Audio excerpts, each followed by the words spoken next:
nous sommes pour le Haut-Asiac Trail pour la 7e édition sur le site de Lamure. Alors les parcours, on a du 12 km, du 30 km et pour la première année, on fait un 5 km. Alors on va certainement renouveler pour 2019 sur le même site. On arrive à faire environ 500 concurrents en comptant nos enfants parce qu'on a un trail découverte avec des enfants qui sont non chronométrés. Le club Asvel est un club multisport où nous pratiquons la marche nordique, la course à pied et le vélo de route et le VTT. Nous sommes affiliés à la Fédération nationale de sport en milieu rural. Nous avons 93 adhérents à ce jour. Nous organisons des sorties chaque dimanche matin de nos sports. Sorties de marche nordique tous les dimanches matins, de course à pied et de vélo tous les dimanches matins, ainsi que le mercredi aussi dans la semaine pour les personnes qui ne sont pas disponibles le dimanche.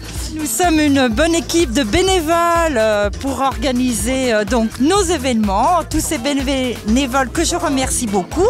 Notamment, je remercie beaucoup Patrick Dubo qui est ici à côté de moi pour sa merveilleuse organisation de notre événement d'aujourd'hui, le Trail HAT. À 2h14 sur un parcours de 30 km avec 1200 de D+. Comment tu t'es senti aujourd'hui ?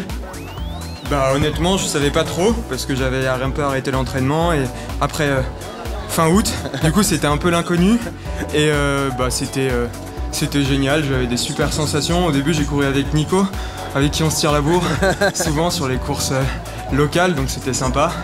Et puis après je déroulais parce que je me sentais bien et puis après quand on est devant on est un peu grisé et on se sent léger quoi, donc c'était cool. Et t'en as fait quoi du Nico? Parce qu'il est où là? Il est parti à quel endroit? Tu l'as véritablement lâché là? On est parti fort, j'ai vu que je me suis mis derrière lui parce qu'il descend très très bien. Et je pense que dans la première montée qui était bien sèche, il était un peu... Moi je suis un peu meilleur en montée, on le sait en fait, on se connaît. Donc chacun jouait sur ses points forts et aujourd'hui mon point fort était plus fort que ses points faibles. Du coup voilà, je sais pas où il est mais j'espère qu'il va. On va l'attendre en tout cas. Dernière question sur le parcours, comment tu l'as trouvé? C'était une découverte pour toi ici? Ouais, c'était une découverte, j'ai adoré parce que c'est hyper nerveux. Enfin c'est nerveux au sens où il y a plein de relances, c'est magnifique, le départ, le cadre, ce matin c'était magique. Ça fait 4 ans que je viens, ça fait 4 ans que tu viens, on forme un duo vainqueur, c'est ça hein? Ouais effectivement, alors mais je crois que c'était 3, si tu me dis 4, tant mieux, et pourvu que ça dure, c'est ça la difficulté.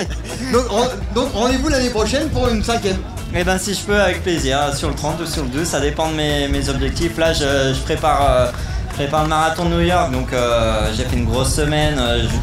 Je fais pas mal de bitume en ce moment, donc là ça m'a fait un petit parcours assez souple, c'est pour ça que je suis resté sur le 12, donc mais avec plaisir. Voilà, le marathon de New York ça va arriver très très vite maintenant, c'est dans quelques petites semaines, ouais. On est d'accord. Tu vas ambitionner quoi sur marathon?